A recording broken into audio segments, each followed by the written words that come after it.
Thank you, Tyler. I appreciate it. Thank you for your participation.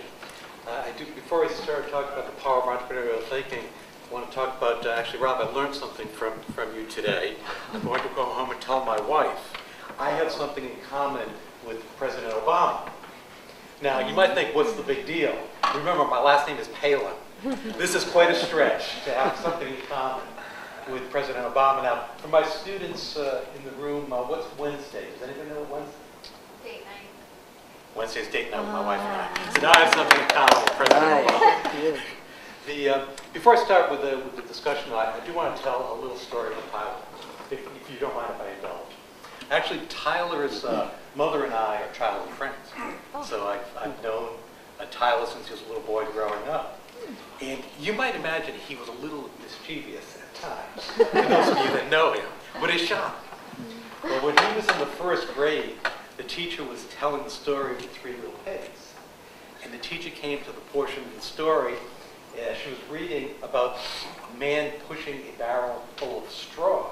And one of the pigs approached the man and said, "Excuse me, sir, but may I borrow some of your straw to build a house?"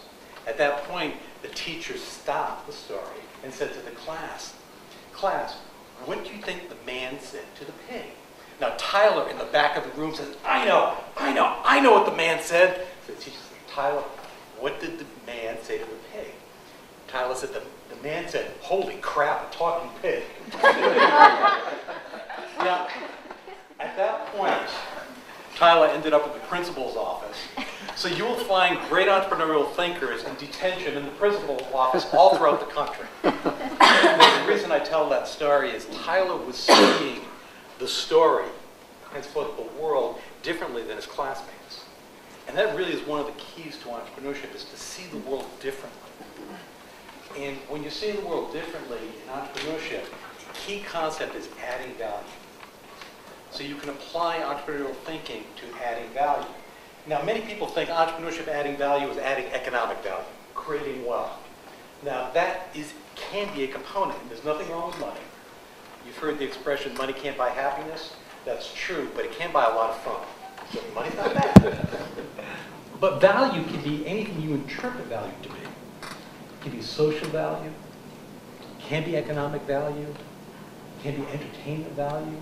You define how value is, and you can apply entrepreneurial thinking to this. Now, in my mind, there are four pillars to thinking entrepreneurially. One is opportunity recognition. The second is identifying and gathering necessary resources. The third is creativity in planning. And the fourth is execution for success. Now, I want to talk about a couple of applications of this, but one I think is the first one I want to talk to is a very powerful statement, and it's a young man that I had the pleasure of meeting. I'm going to show a quick video of this young man, and you can think in terms of, did he hit these 4 points? Opportunity recognition, identifying, gathering necessary resources, creativity in planning, and execution for success. Okay. If you could play the video, please. And I had a panel of 3 really young entrepreneurial studs, and they were full of themselves. One was from Stanford, one was from MIT, one was from the London School of Business. I was the moderator. I led with this, and I used a really cheap ploy, by the way, and I said, "We have a special guest in the audience. William, would you please stand up?" And the place, about 500 people, went crazy. And then I looked at these 3 guys. They were no longer cocky. It was like, oh, damn. How are we going to follow this? But, so you have something in common with William. You saw the world differently than your classmates. Did William see the world differently than people in his village, his surrounding areas? Opportunity recognition just from going to the library. Identifying and gathering resources. Did you see the bicycle that he converted? Creativity and planning. Do we all agree? Execution for success. Did William add value? Absolutely. There's some strong utility value. We can talk about other types of value. So there's just an application of that entrepreneurial thought process. There's a young man sitting in a remote village really with nothing. Took that thought process and created tremendous value. And then from there can explode. And the world is filled with Williams. That's why I'm a big fan of globalization and introducing our students in entrepreneurship to global perspectives. Because, you know, I always ask a question to my students, would you rather compete with William or would you rather partner with William? I know what I'd rather do. Now, we could talk about William for a long time. A great story. One of my goals is to bring William to Elon, by the way, to speak at some point. The second story I want to tell you about applying entrepreneurial thinking happened to me personally. I was teaching at NC State at the time, and I got a phone call from my wife. And this is a business that was inspired by my little girl. And my little girl at the time was 2 years old. And my wife called me and said, our little girl's invisible fence collar was defective. My little girl has 4 legs and a tail. And she said, spirit is gone. And she was panicking, because that really is her little girl. My son complained to us saying, Dad, he says, you treat spirit nicer now than you treated me when I was a kid. And my reply to him is, well, spirit is nicer to us than you are. He didn't think that was funny, but I thought it was a perfect answer. But it's sheer panic. So I was about to go to a class, so guess what my choice was? Go find spirit or go teach my class? Yeah, right, I was off looking for spirit. So for 3 or 4 hours, driving around looking for spirit, who looks like a small deer, by the way. She's a Rhodesian Ridgeback, big girl, about the coloring of a deer.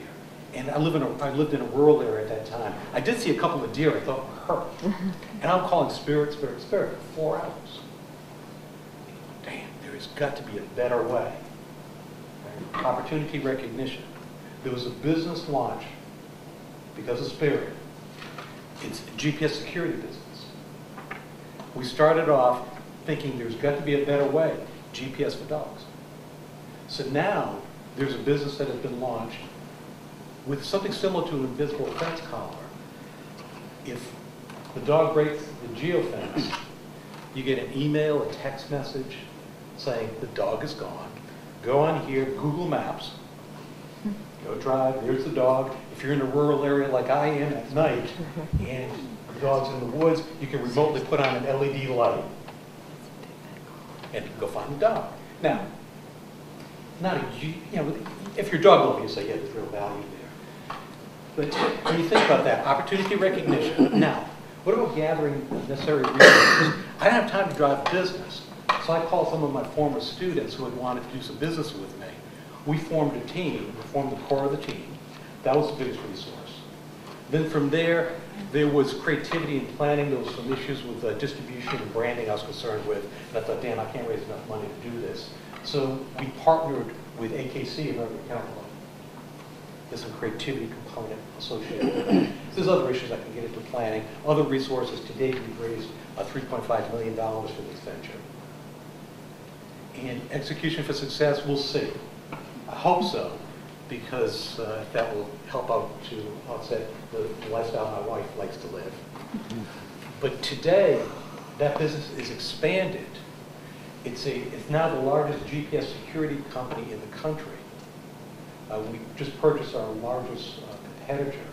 So there are other applications to this. Now, ask the females in the audience, have you ever been in a situation where you're uncomfortable? Every female will say, yes, we're in a situation where I'm comfortable. Now that same technology, we're branding it differently than the dogs are when we're targeting females. Now you're in an uncomfortable situation, you can push a fob, it gets hooked to campus security, they can see where you're located, the campus security can see where the nearest security officer is, dispatch you to that area, or you can get text messages out to all of your friends and family saying, come and get me now. So there's security for young females. We're working in Canada for security with autistic children. We're working with Alzheimer's patients, and we're about to target young children for GPS security. So again, you're looking at the concept of opportunity recognition, identifying and gathering necessary resources, creativity and planning, and we'll see the execution for success in entrepreneurial thought process. Now, there's hopefully going to be economic value there, but there's some tremendous utility value. That security component is very important to me. So there's a social concept here also, the social value added with that thought process. If you notice, I had to leave for a little while. We had two parallel issues going on. Professor O'Mara and I are working on a project using, again, entrepreneurial thinking. We're doing research to see if we can teach entrepreneurship to young people with neurological disorders. Autism being an example of a neurological disorder. There was just a panel discussion on a new organization one of our students, Katie Burns, has created called Autism Speaks, and it's a branch of a national organization. We just had a panel discussion on this application. Again, applying entrepreneurial thought process to see if we can teach young people with neurological disorders entrepreneurship to add value to their lives and also to improve and assist the value of the parents' life. Again, seeing the world differently than other people see it. Through that simple process, we're looking at opportunity recognition, identifying and gathering necessary resources, creativity and planning, and execution for success. And you can add value any way you choose to add value by applying that. And my personal goal is to use that thought process. I'm very interested in social entrepreneurship. My personal goal is to change the world positively through young talents with this thought process. And I invite you to join me in that. Thank you.